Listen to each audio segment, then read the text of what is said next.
Bonjour Franck Ferrand. Bonjour. Vous êtes maître de cérémonie, j'aime beaucoup ce titre. Oui. Maître de cérémonie pour le Lac des Cygnes. C'est un titre intéressant quand on n'est pas dans le cadre d'obsèques. Oui, oui. Bon, là on est en l'occurrence non, on va parler de Là c'est seulement la mort du cygne, si je puis dire. De Tchaïkovski. Et oui, c'est le Lac des Cygnes, grand événement, les 3 et 4 juillet prochains, ici au stade Jean Bouin. C'est assez étonnant d'ailleurs de représenter un ballet classique dans un stade devant 20 000 personnes, ce qui suppose des modifications de tous ordres, notamment en matière de scénographie bien sûr. Là il y a une scénographie de Daniel Carpentier qui est très importante avec de gigantesques écrans vidéo qu'on appelle ici des monolithes qui vont représenter une sorte de très très grand décor totalement mouvant bien sûr puisque c'est de la vidéo. Et puis ça permettra aussi de montrer en plus grand les mouvements qui pourraient échapper aux spectateurs les plus éloignés de la scène bien sûr. C'est un événement puisqu'en fait je crois que c'est la première mondiale de voir un ballet dans un stade. Oui, on a beaucoup représenté d'opéra dans des stades, il y a eu de la danse aussi dans les stades, mais un ballet classique complet dans un stade de cette taille, c'est vrai que c'est une première mondiale, c'est un gros défi, et pour moi qui serait le passeur dans cette affaire, c'est-à-dire celui qui va essayer d'expliquer au public ce qu'il y a sur scène, ce qui se passe, ce qui arrive, c'est aussi un défi. Je pense qu'il y a là un travail très nécessaire de médiatisation. Vous dites que vous allez justement présenter ça au public, mais de quelle manière? C'est-à-dire que j'imagine que ça va être avant qu'on voit quelque chose. Vous n'allez pas parler pendant l'orchestration. Je ne vais pas commenter, non, ça voilà. Évidemment pas, non. Je vais présenter d'abord le ballet, expliquer aux gens comment est née cette œuvre, leur expliquer ce qu'il faut voir, ce à quoi il faut s'attendre.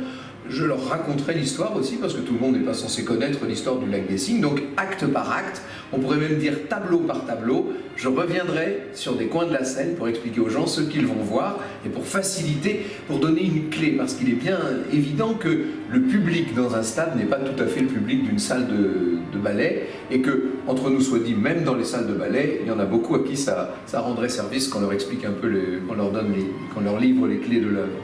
Les clés de l'œuvre, vous venez de le dire, mais pour quelqu'un qui n'a jamais vu de ballet, ça risque d'être quand même pas mal de ces personnes qui seront là, parce que 2 fois 20 000 personnes, ça fait 40 000 personnes touchées par un ballet. Tchaïkovski, mais c'est qui?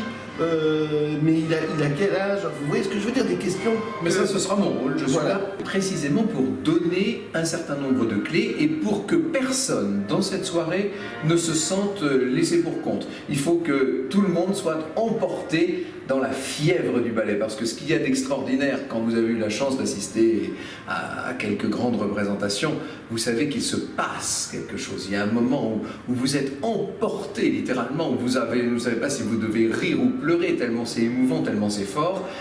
D'habitude c'est à l'échelle de 800, 1000, dans les très grandes salles 2000 personnes, là nous serons 20 000.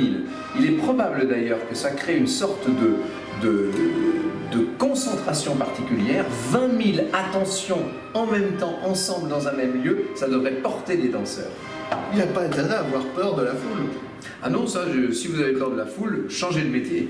Parce que on va pas vous souhaiter ça quand même. Non, moi j'ai la chance non seulement de ne pas avoir peur de la foule, mais j'aime bien ce contact avec le public, ça c'est un vrai plaisir pour moi.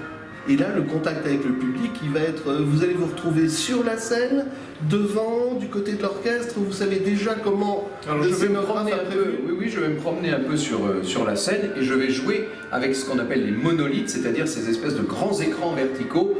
Je vais me parler à moi-même, enfin il y a toute une petite scénographie qui a été préparée par Daniel Carpentier, bien entendu.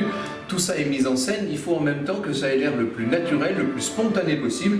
Encore une fois, je suis là, moi, pour mettre les gens à l'aise, pas pour guinder le spectacle. Donc on se retrouve le 3 et le 4 juillet dans 8 mois. Exactement. Dans ce stade Jean Bouin, pour nous faire découvrir une nouvelle version. Est-ce que vous savez quelle est la version qui sera proposée? Oui, c'est la version Petit Pas Ivanov, c'est la version la plus pure, la première version qui avait été établie en 1895 pour la cour impériale. Et vous, combien de versions du Lac des Cygnes avez-vous déjà vu? Oh, j'en ai vu un certain nombre, mais celle évidemment que j'ai eu l'occasion de voir le plus souvent, c'est celle de Rodolphe Nureyev, qui date de 1964 et qui a été remaniée dans les années 80 pour l'Opéra de Paris. Eh bien écoutez, vous avez tout dit, ou presque, il ne reste plus qu'une seule chose, se retrouver ici dans quelques mois au Stade Jean Gouin. Avec joie, merci beaucoup. À très Merci bientôt. Franck Ferrand.